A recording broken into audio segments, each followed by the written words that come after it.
We're in our fifth class tonight, which is lessons 7 and 8 in the book, Unraveling Evolution by Joshua Gertler. I believe it's a great book. I studied this, or I taught this to the college and young adult class 3 years ago, I think it was. And since then, the second edition has come out. This is the second edition. It's much expanded. More information than in the first book. So it's just a treasure trove of information. And I urge you to study it, read the lessons, so you can know as much as possible about this subject. I think it's a very important subject. And we talked about why we study this. We want to know what the truth of our origin is, so we can know what our destiny is. So what I want to do tonight, let's start with Genesis chapter 1. Turn your Bibles to Genesis 1.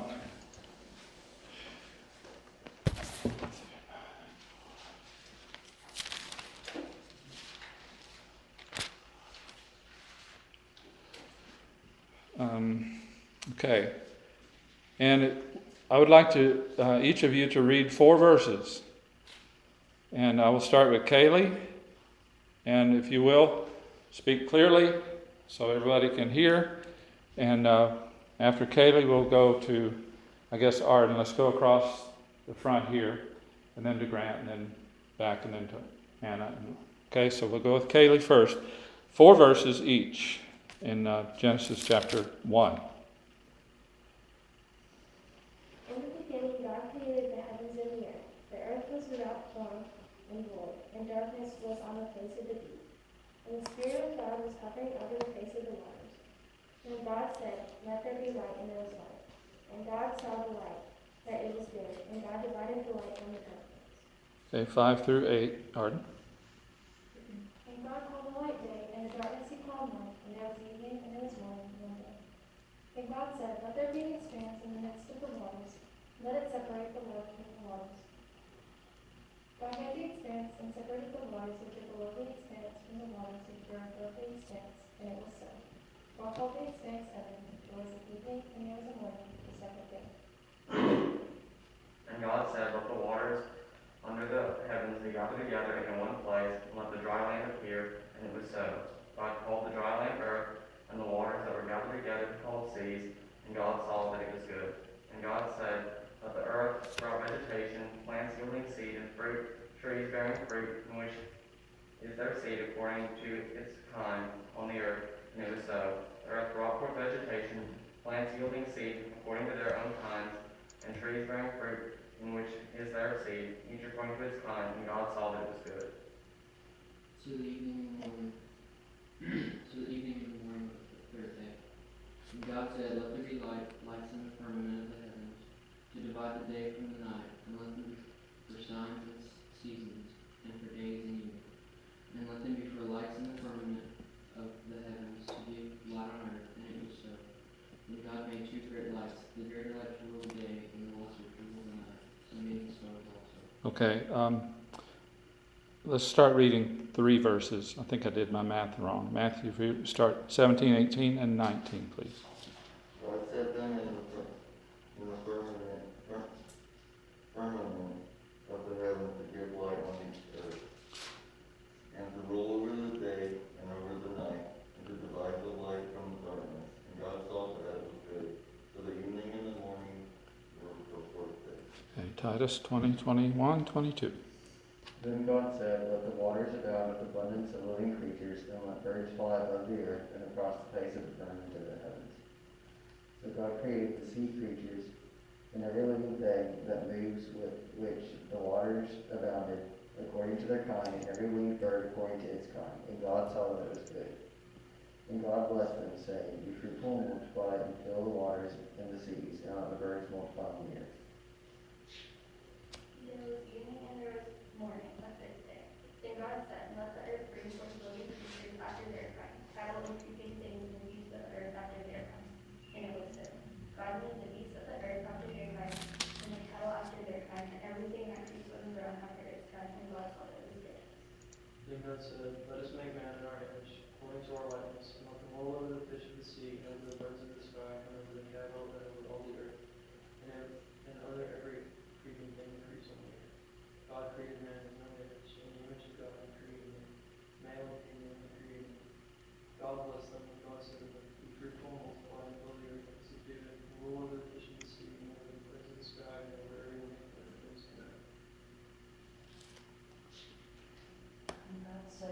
I have given you every herb that yields seed, which is the one place of all the earth.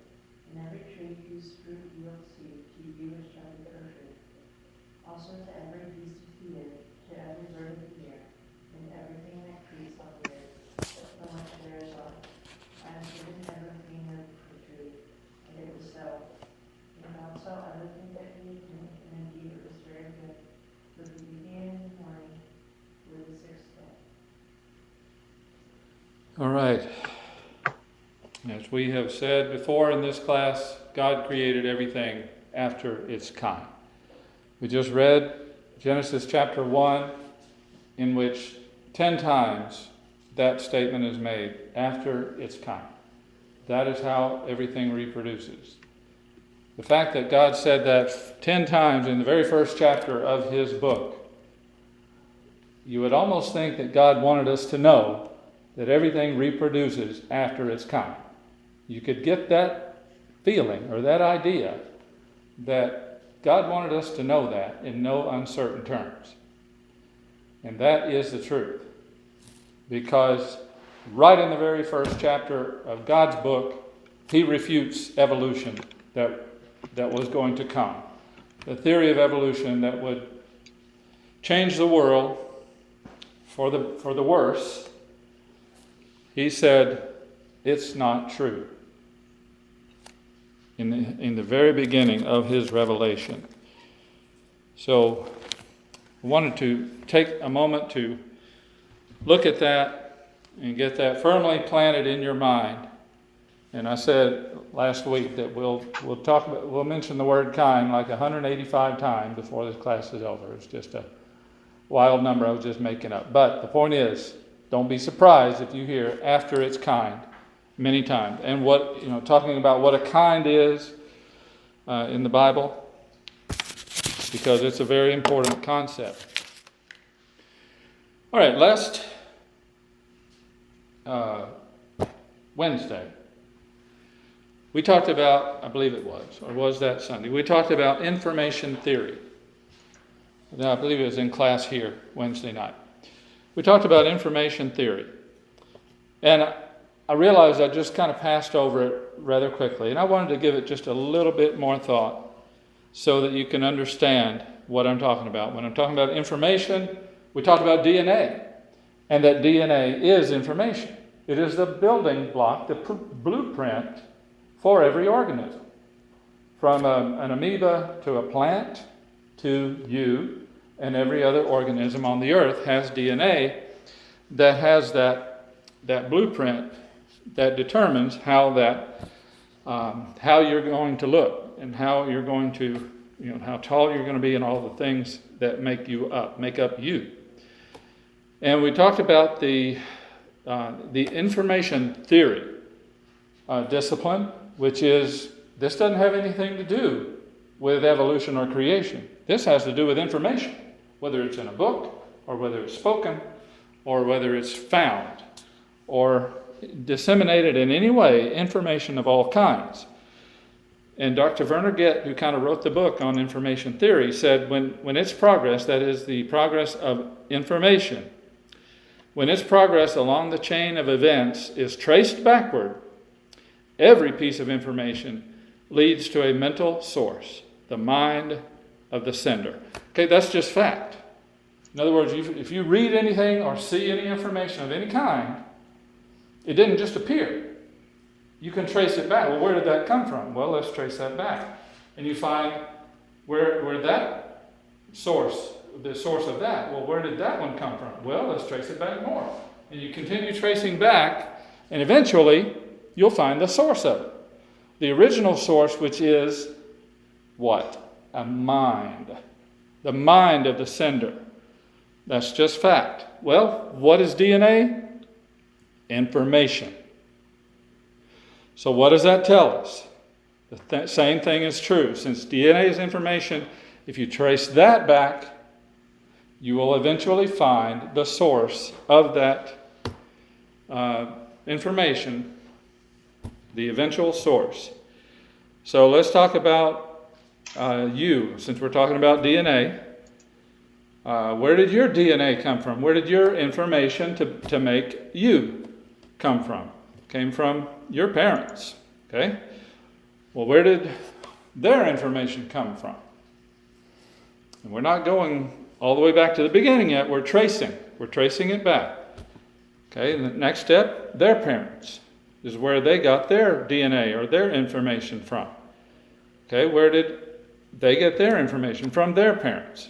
Okay, now you see I've got ... because we're tracing back through people until we get to Noah and his wife.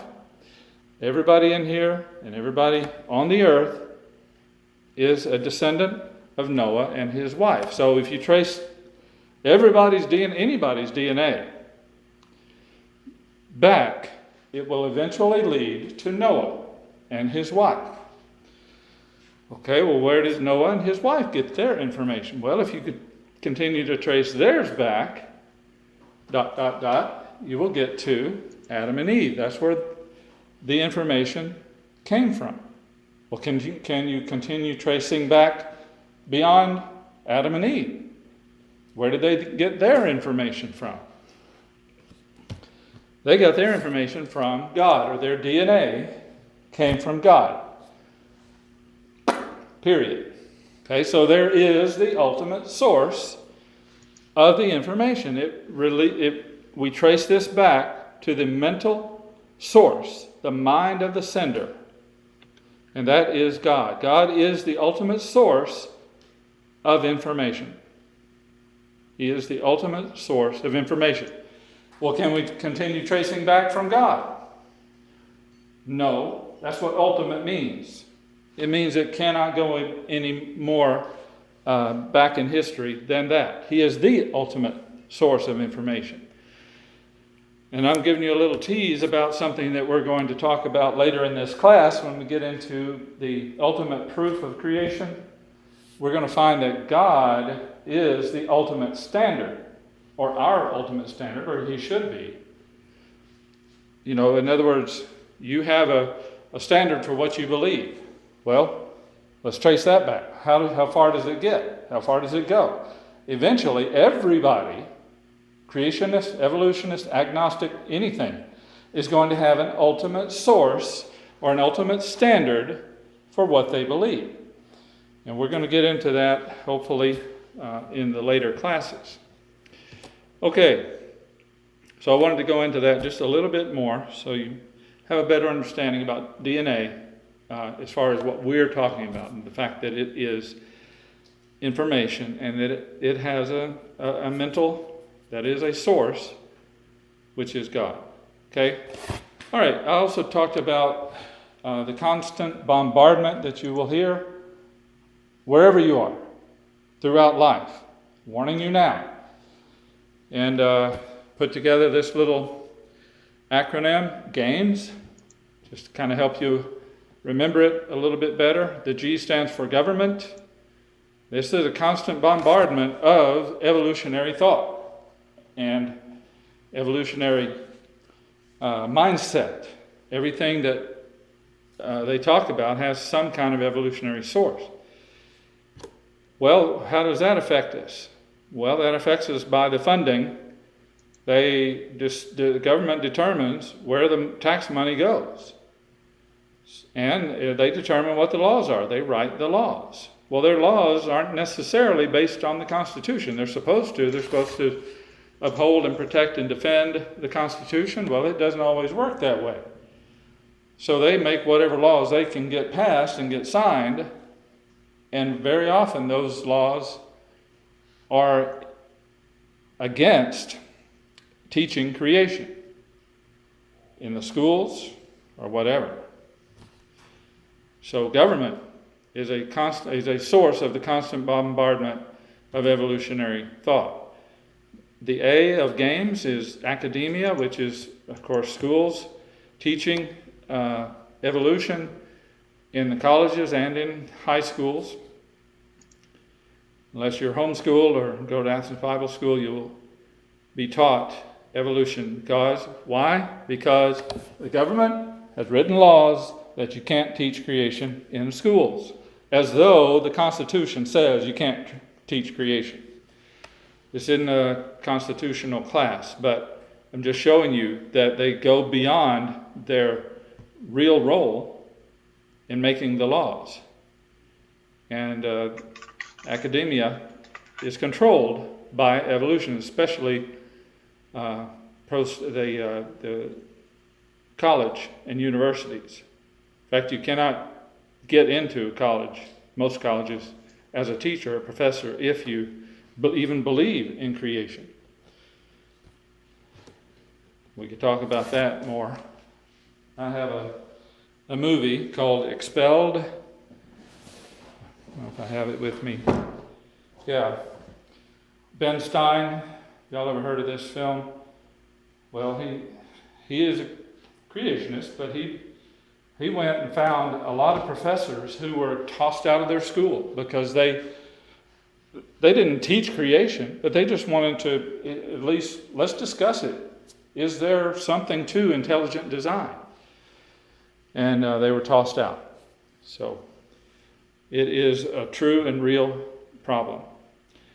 Media, the M in games, the media is controlled by liberals and those who don't believe in God and don't believe in creation. So you'll be bombarded by watching TV and movies, reading books. If there's anything about origins, it will be focused on evolution. Entertainment, the E of games. Entertainment industry is controlled by evolutionists. So evolution is portrayed as fact in movies and TV and other types of even music, entertainment. The S in games is science. And when I say science, I'm not talking about true science. I'm talking about big science. That is the, shall we say, industry of the scientific community. And that is controlled by evolutionists. So the research that goes on in universities is controlled by evolutionists. Well, fortunately, they get their money from the government, who also believes in evolution, or at least makes laws that you can't teach creation in schools. So it's all together. You got science, which is colleges. You got academia, which is colleges, and you got the government that funds the colleges. And so it all works together. So there is a constant bombardment. Be strong, be faithful, do not listen to the error and to the garbage that they spout. All right, let's talk about Darwin's Tree of Life. This is in the book, in Lesson 7. And the Tree of Life, does that sound familiar? You look at the origin of where does the word Tree of Life come from? It comes from the Bible, Genesis chapter 2 and 3. And they have stolen it. Darwin stole the Tree of Life from the Bible, but in misappropriating it as a symbol of man's origin. It's kind of like when they stole the rainbow, which is God's invention or God's creation. He made the rainbow, and people use the rainbow to somehow support sinful lifestyles. Okay, the trunk of the tree, so you've got a tree, it has a trunk. The trunk of the tree is the first living thing, and then it starts branching out and continues to branch out, and you've got limbs, you've got leaves, you've got twigs, and this is supposed to represent the evolutionary sequence and all of the various species. Problem is, it doesn't fit the facts. This is the evolutionary tree. Now, I'm going to tell you something. I'm going to talk about something today that when I heard this, when I found this out that I'm about to tell you, it stopped me in my tracks. I remember where I was and how profound this was. Now, this may not affect anybody else like it affected me, but I was talking to Joshua Gertler, who wrote this book, on the phone, and he was just kind of telling me some information that he teaches, and he told me this fact, and wow, where has this been all my life? Okay, here is that's not a tree, but that is, the tree is inside here, right? You've got the trunk and the branches, but the overall shape of it is what I want you to see. Evolution's inverted pyramid. Okay, the evolution model predicts new species must constantly come into existence, right? Because you got the first one, he branches out, he evolves into other species, and they continue branching out, and this is the current day and age, they continue to branch out and continue to come out with new species or evolve new species. So new species are constantly coming into existence. This is a necessary component of evolution, right? One thing evolves into 2 or 4 or 6 or more. That is required for evolution to be true. Here's the problem. According to the UN Convention on Biological Diversity, up to 150 species are going extinct every day. But they're supposed to have new species coming into existence all the time. Well, depending on your source, this is the highest number I found. That's why I said up to 150 species are going extinct every day. Now, when we're talking about species, we're talking about plants, one-cell organisms, and even in the higher organisms, are going extinct every day. Well, I thought species were constantly coming into existence. Well, you saw the tree. When you look at the facts, it looks a lot more like this. Okay? This is creation. That's creation week. And then you have something that looks more like this. And this is today.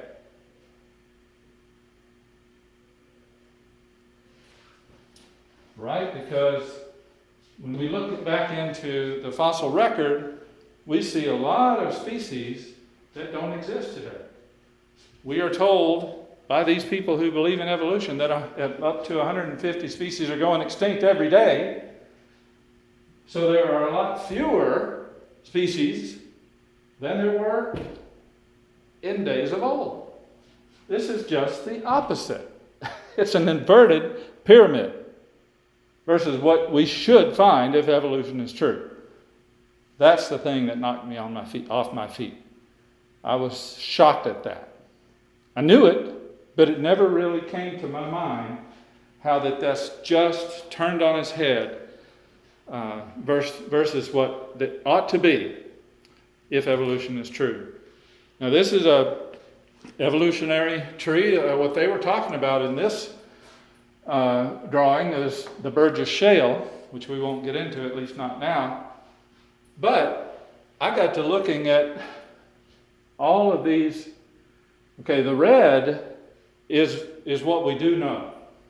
Okay, that is fact. We have fossil record showing these animals, these species or genera or families or whatever they are. But the dotted lines are the part that they deduced, shall we say, the part that they figured out, that they put together on paper or in a computer. And what do you find? You find they deduced a whole lot of stuff. How this one evolved into that, we know it happened. We don't have any evidence for it, but we know it happened. See, they know this, they know that, and they know that, but all the rest of this, they just figured out. Okay, so when you look at facts don't fit evolution. So you have the non-existent tree. And this quote from Brian Goodwin: Darwin's assumption that the tree of life is a consequence of the gradual accumulation of small hereditary differences appears to be without significant support. In other words, evolutionist theory, according to Darwin, doesn't fit the facts. We don't have evidence to support it. So he says some other process is responsible for the emergent properties of life. In other words, we know evolution happened. That's a fact. Don't bother me with your facts. We know evolution is true. So, forget the details. We know that evolution is true, but we haven't figured out how it happened yet. Some other process than the tree of life must have been responsible for the emergent properties of life, those distinctive features that separate one group of organisms from another. Another quote from Graham Lawton, this is in your book. This is quoted in New Scientist, which of course is evolutionary-based magazine. For a long time, the Holy Grail, that is the ultimate prize, the ultimate goal, was to build a tree of life. But today, the project of finding the tree of life lies in tatters, torn to pieces by an onslaught of negative evidence. In other words, evidence to the contrary. Many biologists now argue that the tree concept is obsolete and needs to be discarded. We have no evidence at all that the tree of life is a reality. We've just annihilated the tree of life. It's not a tree anymore. It's a different topology, that is a different pattern of history entirely. What would Darwin have made of that? In other words, this was Darwin's invention. He came up with the tree of life. At least he popularized it in his book. And we found out that it has been annihilated, according to evolutionists. It lies in tatters and does not fit with the facts. Okay, let's go into homology. This is comparative anatomy. And I just want to briefly touch on these things because, as we said, we're in 3 chapters that are about defeated Darwinian dogmas or defeated neo-Darwinian dogmas. A dogma is just a doctrine that somebody strongly holds and strongly tries to support. But these neo-Darwinian dogmas have been defeated. This is another of the many Darwinian dogmas that have been defeated. That is homology, that is comparative anatomy. In other words, if you look at an animal here, you see a foot. Well, this animal over here has a foot. One of them's a dog, has 4 feet, and this one is a person. He has 2 feet, but they still have feet. They have 5 toes, right? They have a leg. They have the leg bones. So they fit. That is powerfully suggestive of common ancestry. So in other words, they look alike. They obviously had a common ancestor. They evolved from the same source. This has been a cornerstone of evolution for many years. But the fact is, it doesn't always apply. Here's what I mean. Circular reasoning. Okay, as I've told you before, in this class, we're going to be talking about reason and logic. And we're going to be talking about some logical fallacies. This is one of them. When you reason in a circle, in other words, your conclusion is the same as your premise. You cannot reason this way in regular conversation, especially in formal arguments. So here's how we start. Similar features show common ancestry. That is what homology is. So when you have similar features in 2 animals, that shows common ancestry. So what do we look at? We look at human and octopus eyes, and we find that they are very similar. Talked about that a little bit in a previous class, how they have the retina, the pupil, the liquid center, the different parts of a human and octopus eye are very similar. So, what do we conclude from that? That the human and the octopus had a common ancestor, right? No evolutionist says that does not show common ancestry. Well, why not? I thought you said that common ancestry is shown by the similar features. Well, he says, no, I said similar features show common ancestry in animals of common descent. In other words, he says, we have already decided which animals have a common ancestor.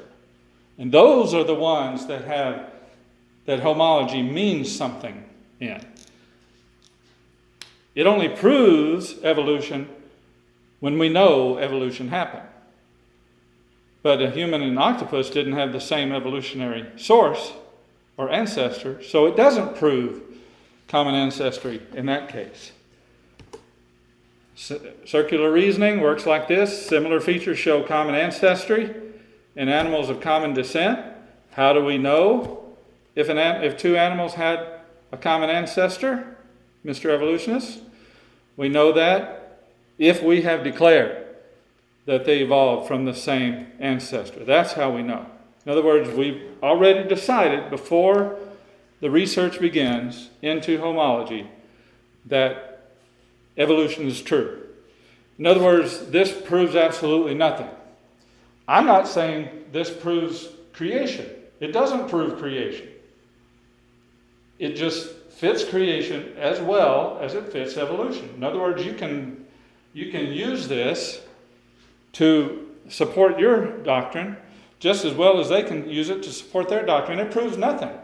What we say is it cries out for a common, as Brother Gertler said in the book, the fact that two very different creatures have the same type of optical structure, that is, an octopus and human eye, while many other animals, supposedly more closely related to them by evolution, do not have the same optical instrument, that is, the same eye, cries out for a common creator and not a common ancestor.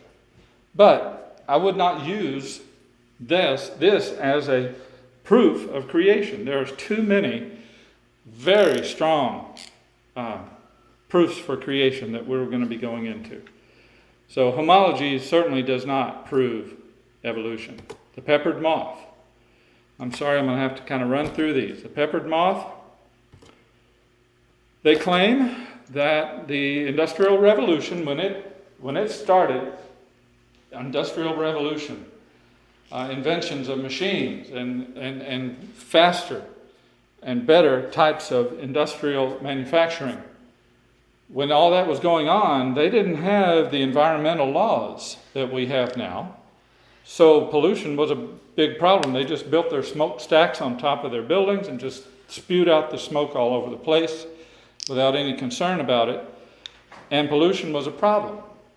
So this pollution, this dark soot that comes out of their smokestacks would land on the trees, and it would darken the trees. So we're in agreement up to now. Industrial Revolution caused pollution to build up on trees. Well, dark-colored moths would blend in better than light-colored moths on a tree. In other words, just camouflage better against a dark background. So the light-colored moths would be eaten by birds, which would naturally decrease their population because they can be seen. They show up on a dark background where the dark moths do not. So that would cause the dark moths to thrive. And now you see the population shifting more toward the dark moths because the lighter colored moths were being eaten. So this is evolution in action, they say. All right, that's the claim. Here are the facts. What that means is that dark moths would have had an advantage over light moths. Just an advantage. That means that population shifts commonly occur in nature. That happens all the time. That's what you call natural selection. So after ecology started being the order of the day, less pollution would lead to lighter colored trees, and the population would return to normal. It's just a population shift. What does that tell us? There's variation within kinds, after its kind. So even if this were a case of microevolution, all that would prove is microevolution. Micro meaning small. We talked about variation within kinds. We talked about dogs, how there is variation of dogs within the dog kind. That is microevolution. But microevolution does not prove, or it cannot be extrapolated into macroevolution. And that was Darwin's mistake. He took microevolution and said, well, we can apply that universally to show that everything evolved from a common ancestor. The Peppered Moth experiment, now this is a foreword to the 1971 edition of The Origin of Species, the book by Darwin. So right there in the book, the foreword written by L. Harrison Matthews, he said the Peppered Moth experiments show survival of the fittest, and that's it. They do not show evolution and progress. He said that right in the book. The deception was that these moths do not normally rest on the trunks of trees. When they do experiments and look for these moths, they don't find them on the trunks of trees. That's not their normal resting place. They normally rest upside down on the branches. So in order to make their evolution story fit, they made it up. They would take glue, or they would take pins, and they would pin or glue these moths to the sides of trees and film them or take pictures of them and say, see, here's evolution in action. It was all a fabrication. The photographs they took were fraudulent. So that was the deception. There's more to it than that. But this next quote is from Jerry Coyne, C-O-Y-N-E. He is one of the most outspoken proponents of evolution theory. And he learned about this back in 1998. And or at least this is when he wrote on it. He said, from time to time, evolutionists re-examine a classic experimental study and find to their horror that it is flawed or downright wrong. In other words, what we have known all our lives, because somebody did a study back 50 years ago, we say, hey, we want to recreate that study or that experiment in the lab. So let's go to the lab. We have better technology now, so we can study it in more detail. So let's go look at it. And they go to the lab, and they find to their horror that that experiment was flawed, or in some cases, just downright wrong. And he said the fact that peppered moths rarely even rest on tree trunks alone invalidates Kettlewell's release and recapture experiments. In other words, release and recapture means he caught some moths and he released them, or he bred them, and released them onto these trunks in order to film birds coming and eating them. So the fact that they rarely even rest on trunks alone invalidates Kettlewell's release and recapture experiments, as moths were released by placing them directly onto the trunk. That's how they released them. They didn't just open the cage and let them go. They'd pick them up and put them on the tree and say, action, film, and then they would film maybe a bird coming and eating the moth. So it was all fraudulent. He said the prize horse in our stable of examples, in other words, this is one of their favorite go-tos to support their theory of evolution. The prize horse in their stable of natural selection is in bad shape. And while not yet ready for the glue factory, see, he's using his horse and stable analogy. When a horse gets old, they talk about he's old paint, or he's old glue. He's ready to be sent to the glue factory because they would use horse bones to make glue. So that's what he means by the prize horse in our stable is in bad shape and he's ready to die. He's not quite yet ready for the glue factory. We're not ready to kill him and send him to the glue factory, but it does need serious attention. And this is Jerry Coyne, who is a very staunch and outspoken evolutionist. Okay, so that is the peppered moth. Another neo-Darwinian dogma that has been defeated. And we're quoting from evolutionists over and over. We're quoting from the Bible. We're quoting from creationists also. But I really enjoy looking at what they say. Because a lot of the things that they write, they're just writing to each other. And they're just hoping that their peers will read it. Well, it's published where anybody can read it, and we get a hold of it, and we see what they are really saying. And what they're saying is their theory is weak at best and just about to collapse and fall apart at worst. So another neo-Darwinian dogma has been defeated. All right, Darwin's finches. You know that Charles Darwin, you probably know, went on a boat journey on the boat called the Beagle, and they went to the Galapagos Islands, and he did some studies while he was on the Galapagos, and he found finches. So he would study the finches on this particular island. Then they would move and go to another one, and he would study the finches on that island, and he would find that they are different. They have different shapes, different sizes. Their beaks are different shapes and different size. And then he'd go to the next island and find that still more different shapes and sizes to these finch beaks. And so this was one of the sources for his theory, at least kind of began his investigation into origins, which ended up with his book on the origin of species. So there is a variety of beak sizes and body mass. But when that's okay, now we're going back 150 years to Darwin's time. Fast forward to more modern times, now you can go and study those finches even now. And people have. And what do they find? They don't find what Darwin said they would find.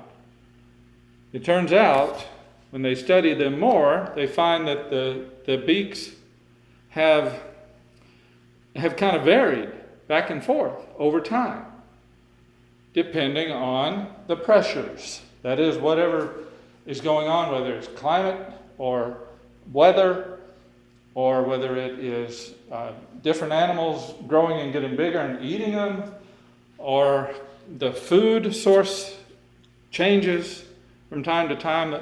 All this is natural selection in action. Nobody disputes natural selection, but we do dispute that it is some kind of source of evolution. Did a bell ring? Okay. Don't know exactly when we're supposed to leave. Okay. Further study shows that they are not evolving, these finches are not evolving into more diverse specimens or species. In fact, they might be, and it looks like they are evolving into one species. They're merging back into one species, is the way that the evidence is pointing. So, in other words, what does that show? Variation within kinds. You're going to hear that a bunch of times as we go forward in this class. There is variation within kinds. So once again, we hit it right on the nose. Okay, so let me see how we're supposed